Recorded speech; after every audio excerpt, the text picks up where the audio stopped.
Well, one thing it seems to be like is that we're more a nation of assholes than ever before.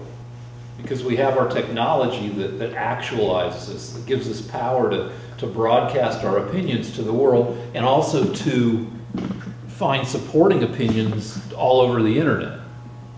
And we've got all the information we want tailored to us, available at our fingertips at any time. And in the words of fourth graders when I was growing up, it makes us think we're hot shit on a silver platter. I mean, if you're worried, okay, all of this discussion is ignoring the political realities, though. And I wanted to stay, you know, you wanted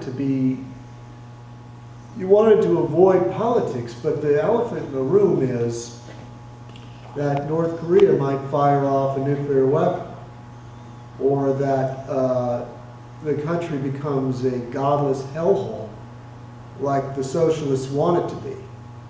In which case... well, no, let's talk about godless hellhole, because when you look at Russia, and when you look at, I don't know, did you visit any Eastern Bloc countries? No.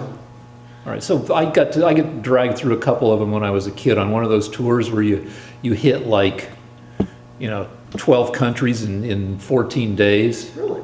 Yeah, so we had a day and a half in frickin' communist Czechoslovakia. Uh-huh.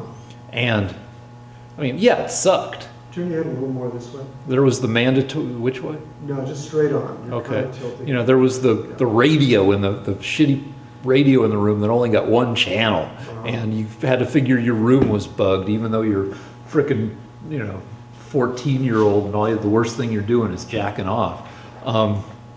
But a miserable, sterile country with just nothing in terms of. But anyway, when you think of bad old socialist, frickin' Russian Eastern Bloc countries, they didn't have shit. They were really boring. They were really repressive. When you talk about a socialist hellhole, Yeah. at least we're going to have big ass flat screen TVs. It's not going to be like when you look at Star Trek.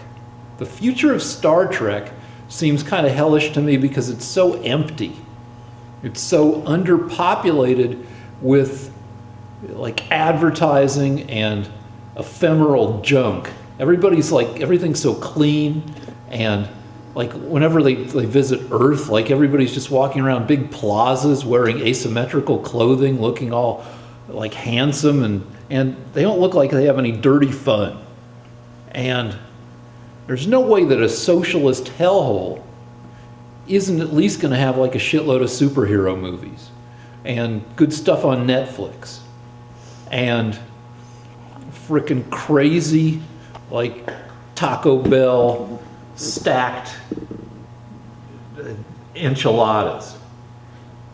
We've got a lot of that hellhole is at least going to have a lot of good shit to eat and good shit to watch. Yeah, but I'll give you an example. Before the communists took over Hungary, it was a really colorful place. It was part of the Austro-Hungarian Empire, and they did a lot of waltzing, and it had a lot of romantic qualities to it. But when the communists took it over, they turned it into a hellhole.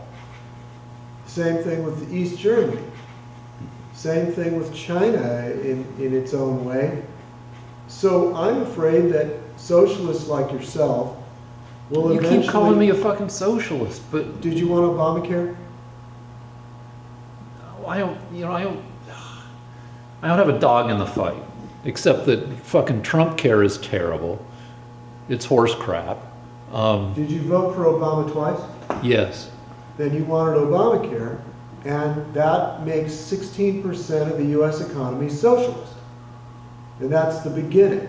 So are you in favor of whatever they're calling Trump care? Yeah, to a certain extent. I think it's not perfect, but All right, what well, I'm trying to make wait, is... hold on. We've got a possible point of agreement here where you think it's not great agreement, but you think Obamacare was terrible. Yes. And I agree that Obamacare needs all sorts of frickin' tweaking. And obviously, I think Trump care needs a lot of work.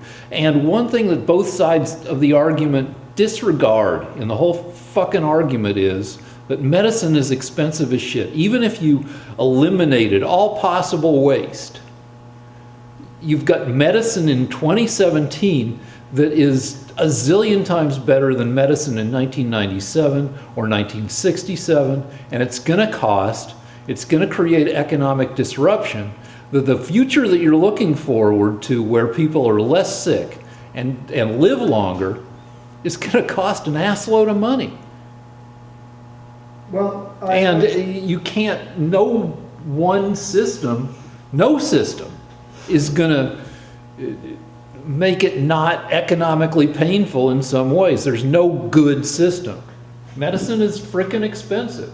I agree that with the innovations that medicine has come up with, it's far more elaborate, and that every study ever done says that one of the reasons the cost of medicine has gone up is because it's more elaborate, it's more amazing. However, there is one thing that has always lowered the price of everything, and that's capitalism. So in my opinion, if we get the socialists out of medicine, if we get the government out of medicine, it'll bring in competition, and that'll lower the price. And there's proof of this. One of the things that is totally unregulated, it has no government involvement, is plastic surgery, because it's not mandatory, it's elective. And plastic surgery, the price has gone down, the quality has gone up. So I think if you get the government out of medicine, you get the socialists and the Democrats out of medicine, then the price will go down. Is there a system any place in the world where you've got this kind of capitalist paradise of medicine? Well, until Obama got No, involved, besides America, because people have been pissed about medicine for frickin' forever. Is there any other country in the world that has the system you're talking about? I mean, I know you can go to Brazil and get butt implants and boob implants, and all over South America. South America has awesome plastic surgery. Okay. And you can probably go there and get a nice pair of fake knockers for not much money. But is there any place in the world that...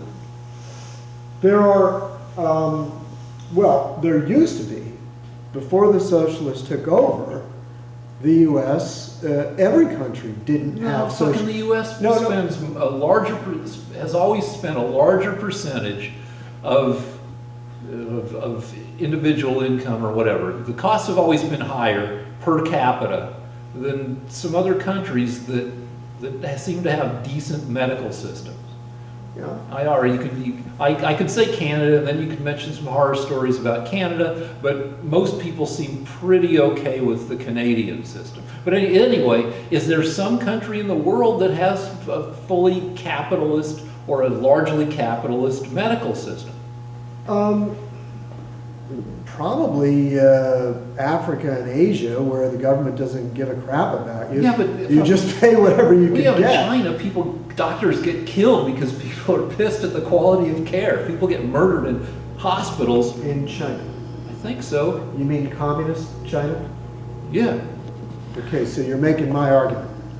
Well, no, that's not your argument. Saying that a communist system sucks is not the same thing as saying that a capitalist system is great.